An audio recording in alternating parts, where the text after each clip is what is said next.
How to create document in DocuSign. So first go to DocuSign and then just click on start here at their homepage. Okay, now once you're here, you can just add your documents, upload them here, desktop, and then upload your document, and then add your recipients from here. Okay, next is add your message. So let's say this is a test message. Okay, and then add your email subject here. So I'll just type in email subject test, and then click on next here at the bottom right. Okay, now from here you can just add your fields.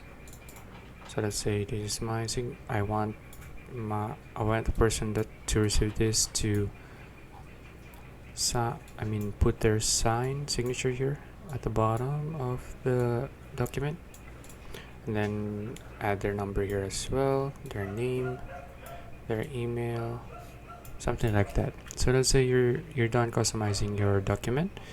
Now next is you can either send it to the person, or you can just click on X button here at the top left, and then click on save and close, and there you go. Okay, now you have your own document. So that's it. If you found this video useful, please like and subscribe for videos like this. See you in the next one.